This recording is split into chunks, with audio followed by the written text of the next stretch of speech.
Okay, good afternoon everyone. Welcome to today's press conference previewing the Premier League game tomorrow. If you'd like a question today, please do raise your hand and we'll get round to as many of you as we can. We're going to begin with Dharmesh from Sky Sports News. When you come online, Dharmesh, please unmute yourself and away you go.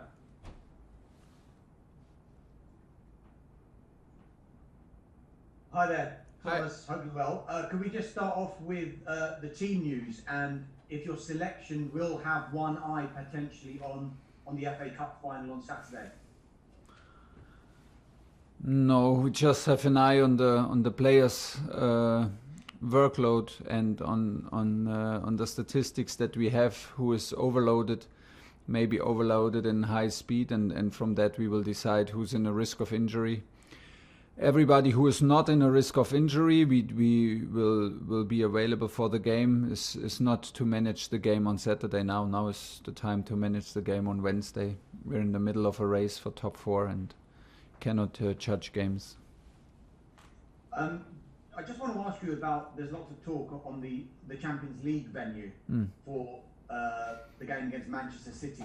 Do you have a preference where you'd like that game to be played? No, absolutely not. The preference is to play it and to arrive wherever is necessary to arrive, and I can guarantee you that we will arrive. The good thing for me is that we have top guys who are on the subject in talks, I think, with UEFA and with everybody who is involved in that decision. And this is so good for me because the people know what they are doing, and then they will inform us when there is a decision to be informed about, and then we adapt to whatever it is. Thomas, it's been an incredible start to your managerial career at Chelsea. You received a great deal of praise for the job you've done. I just wanted to ask you how much credit you feel is also due to your predecessor, Frank Lampard. Yeah, for sure. You can only arrive in a final. In FA Cup or in a final of Champions League if you make it to the group stage, and Frank had an amazing record in group stage of Champions League. He won all FA Cup games that were there to win, so this lays the foundation to arrive in the finals, and I will never forget it. It's like this, and there's this, we don't feel ashamed or any fear to speak it out loud. It's the way it is. And it felt like this in the first day when I came in here. I was well aware that Frank is created his own legacy here at Chelsea, well deserved as a player, and then he started to try to even make his legacy bigger as a coach. And still it had nothing to do with me, but we are well aware that we stepped in the half of the season and tried to fulfill the job that he has begun.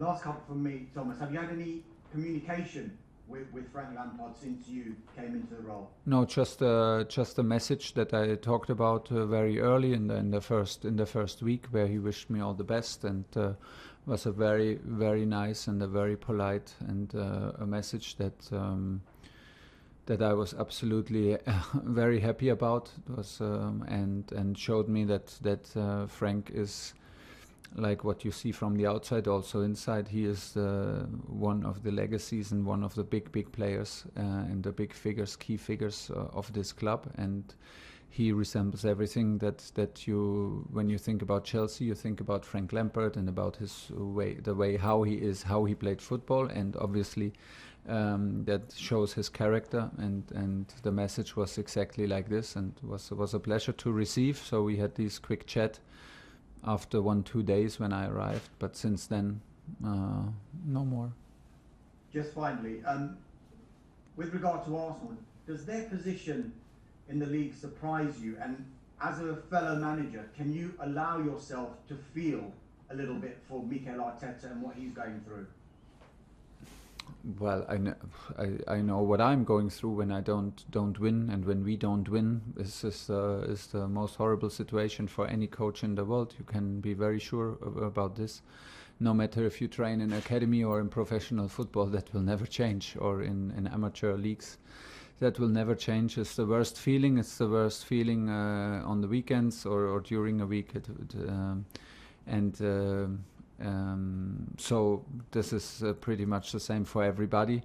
we are fully focused on ourselves. This is not on me to comment any situation. For me, Arsenal, if I'm surprised when I experience this league, nothing surprises me anymore, because anything can happen here. You can catch a streak, and you can get caught in any match if you're not fully aware on your top level. So this is what we signed up for, and this is where we are in the toughest competition in Europe, in Premier League. And well, this is a big match, because Arsenal is one of the biggest clubs in Europe still, and we will prepare for our best level, which we will absolutely need to succeed our run. Anita, PLP. Afternoon, Thomas. Hi. I know you touched on team news. I was just hoping for a bit of clarification, please. Mateo Kovacic, you said it might be tight for Arsenal. Is it looking like he could be ready for tomorrow? No, not ready for tomorrow. We have to postpone it to Wembley. The race, his personal race, is on to make it to the squad to Wembley. And equally, Andreas Christensen, how serious was his injury? It was better than we feared, much better. The images yesterday, so we hope also for one of the 2 Leicester games that he can come back. But will be also a tough one. But the season is not finished for him, hopefully. So we have realistic hopes that he can latest come back against Aston Villa. You touched on Frank laying the foundations before you came in, but Sure. When you look at the table, Chelsea were 9th when you joined. You're now 3rd with 3 games remaining. I just wondered, did you expect such a quick turnaround in less than 5 months? I'm not sure if you believe me, but I did not expect too much in any direction. I expected a tough challenge, and I felt the expectations of the club, and I was a bit concerned about the high expectations, but we did not at the same time limit ourselves with maybe too low expectations. So that's why normally I'm careful also myself to not lead to any direction with my own expectations, to let the things come to us and to dive into things and to concentrate on the process, and not to think too much where this all will end, because sometimes maybe you wish for too much, or you wish for not enough. Maybe you set the bar too low, even with your expectations. So that's why normally I have not too many expectations when I start working with a team, and trying to put the bar higher and higher every day, and to take care about the process, and the results hopefully and normally take care about themselves. This is what we try. After Arsenal, of course, you've got the FA Cup final, and then a huge game against Leicester in that race for the top 4, and then of course you've got the Champions League final later in the month. Would you say these are the biggest 3 weeks of your managerial career? Well, some pretty exciting ones for sure. The biggest, I don't know, because I'm not so good in comparing, and every situation in any club and in any part of my career had its ups and downs, and were also exciting situations where we come from, and but a pretty tight schedule and fantastic experience to arrive now in the, like you said, in the last 3 weeks, and having so much to fight for. So now it's on us to make it, to bring it to the end, to go the last step, and don't be just participate in the final. This is now the absolute challenge, and in the middle of it, we're in the race for top 4. Maybe a super important step we have to take there.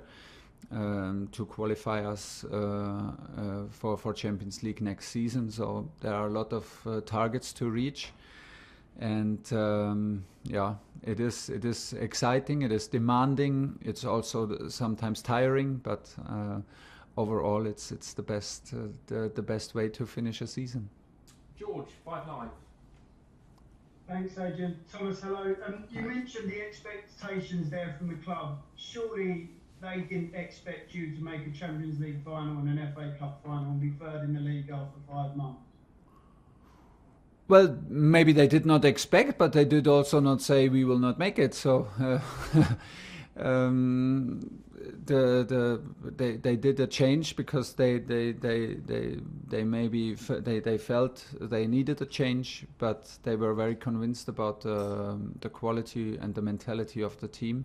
So this was the target to put everything out and let the players shine and push them to their limits. And we know very well that you need a little bit of luck and you need a momentum, and we catched all that. So we're in the middle of the race to top 4, and like you said, we reached 2 finals. No, it was not the demand from the club from the first day. To me, it was not the expectation that we have to reach all this and fulfill all categories or whatever. But it was also not that anybody told me we don't care for any of these competitions. We agreed pretty soon that if we play with Chelsea any competition, we play the competition to win it. This club is built and this club is now built to win games and win competitions, win games consistently. This is what we agreed on in pretty much the first minute of our talks. And from there we tried everything, and until now we haven't won nothing. And it does not help if we talk about it. We have to play 2 finals, and we have to end up in the top 4. This is still the challenge, and it's not finished. Do you know how many clean sheets you've got in your 25 games? It's 18. I mean, how have you pulled that off, considering you're playing every 3 matches? How have you trained that with your players, coached your players to do that? We train it a lot, and if we train it, we train a lot in the video room, in video sessions, and sometimes 5 minutes is enough on the field to have an understanding of some details and of some situations where we can do maybe better or improve. And like I said, we do a lot in the video rooms, because you can also do training if the players are open for it, if they understand it, if they have a general understanding of how we want to defend. But it was an easy one. From the first minute of the first game, we defended very brave, very courageous, and with a huge solidarity in the team. So I had the feeling everybody was fully involved from the first minute of the Wolverhampton game, and that never stopped. It's a big team effort how we defend. It's a huge solidarity between everybody. It is allowed to do mistakes because there's always somebody there to cover. And from there, the details we did in the video room or spend some minutes on the field. But football is a very, very complex game. So our training is about, more or less, we try to mirror everything on the pitch, like offensive and defensive complex situations, and from there on we go and try to help everybody individually and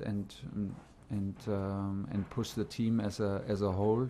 And the praises for the team, including the goalkeepers, and the effort that we put in defending. Victoire. Hello, Thomas. Hello. This is Sport Africa. So I'd like to speak about one player in particular, and that is Edouard Mendy, who's been quite impressive throughout the season and a key in Chelsea's success. How do you assess his performance, his progression, and what he brings to the group? And second question, coming from League One to Premier League is quite a big step. How do you see him evolving and dealing with all this success, but also the pressure and expectations on him? Yeah, I think we cannot praise him enough, because he's doing fantastic. It's like you say, he comes not only from Ligue 1 to Premier League, he comes also from a club where he was not used to play every 3 days, to a club where the schedule is like every 3-4 days, always a match, and the concentration level is incredible high that you have to deliver as a goalkeeper on his position. In general, the goalkeepers with their goalkeeper staff and the goalkeepers between all 3 goalkeepers is a fantastic atmosphere. They are all fantastic sports guys, Willy Caballero, Kepa, and of course Edu. All 3 guys are fantastic guys, really examples of sportsmanship, of true commitment to team sports. and we're very happy to have Edu on such a good run. He's very calm, he's a very humble and a very friendly person, and this calmness and helps him during matches, I think, to influence also the defenders, and it's nice. It's really, like I said, he's a part of a goalkeeper group that is outstanding, and everybody in the team wishes the best to everybody of all three goalkeepers, and we are very happy, because without strong guys in the goal, you cannot win games. Last two, Nick Purell and James to finish. Nick. Hi Thomas, just on Mateo and Andreas. Yeah. Can you just give us a word on how influential they've been for you so far this season? And obviously, I'm sure everyone's hoping that they'll be ready in time for the final, because that would be cruel for anyone, wouldn't it, to miss out through injury. Yeah. Selections. Yeah. Yeah. I mean, Billy Gilmore had to step up now because we miss Kova so much, and we play normally always with a double six. So we were constantly rotating between N'Golo, Shorshi and Kova. Once we miss Kova now for so many games, so many weeks, it was on Billy to step up, and I was very happy that he could deliver when it was needed. So full credit for that, but Kova is a big loss with his ability to drive with balls, with his speed on the ball, without the ball, and Kova is such a positive character, such a unique player, and a genuine fighter on whom you can always rely in training and in games. Has big experience, although he's still young. So we really miss him. He was a good match with Shorshi and with NG in all combinations. So yeah, it's a big miss, and I can't wait until he's back in full team training. He did now some steps in the right direction, and I hope he can join team training after our game against Arsenal. The same with Andreas. Andreas was crucial in the matches where he played now. We missed him then for some matches around the Porto game, I think, because of hamstring problems. And now it's he has a tendon problem, and so he was crucial in the back three. He gave us a lot of options because he can play all three positions, and he's very calm, and don't misjudge him by being calm. He is a very tough one to play against. He uses his body very well. He's very strong in individual duels. He's good on the ball, so I think that the role in the back three suits him very, very good, and I was very impressed by his performances. Now we were a bit relieved yesterday when we had when the images were given and were not like what we expected in the worst case. So we have realistic hopes that season is not finished for him as well, and this is very, very important. Last question in the TV section, James at TalkSport. Thomas, we spoke before the Real Madrid match, and you said that sometimes the next level is to actually keep the current level that you're playing at. Is that the case now? Is that the challenge that you set to your players, maintaining the standards you're setting? Yes, and a challenge for the coach to not disturb them. Yeah, that's pretty much it. Of course, we are very happy that we can rely on our fitness, for example, in this stage of the season. When we see the data after the Madrid game and again after the Man City game with only two days in between to recover, that was very impressive. And it's a good feeling to rely on our fitness, to rely on our squad in terms of quality, but also in terms of spirit, of fighting spirit, and of mentality. We showed a lot of personality in the last games, and I stick with what I said. Sometimes if the pressure mounts and increases all the time, it can be a huge next step to keep the level up, and this is what we do in the moment, and this is what also the surrounding forces us to do, because all three challenges are big. We are in the middle of the race to top four. We have two finals to come, and you can only achieve it if you're like on a consistently high level, mentally, physically, with a good atmosphere, and this is what we try to keep now. But yeah, we do very, very good, and I think the team feels it. Nobody is allowed now to drop 1%, and because that is what makes it special right now. And I just can repeat myself: it's not finished. It's not the time for praise. It's not the time for reflection. It's the time to continue and finish the jobs. And just finally from me, Thomas, I know you've spoken a lot about Timo Werner this season. He had another 2 goals ruled out for offside on Saturday. Are you happy with the attitude and the willingness he's showing to want to score goals, or is there a little bit of frustration at the frequency which he's straying offside? No frustration so far. We can improve on that. We will improve on that. He will learn from that. So maybe to not take too much risk, to maybe take a bit more care about his starting position, and we will. There's room for improvement. But still, it's one of his strengths to play on the edge, to give our opponent defenders always something to think about, how high the line is, how deep you have to drop because of his speed. And don't forget, he was again the guy who gave the assist in the last minute, or in the last minute of extra time. So he was again directly involved with a short run, a one-on-one, and a good cutback.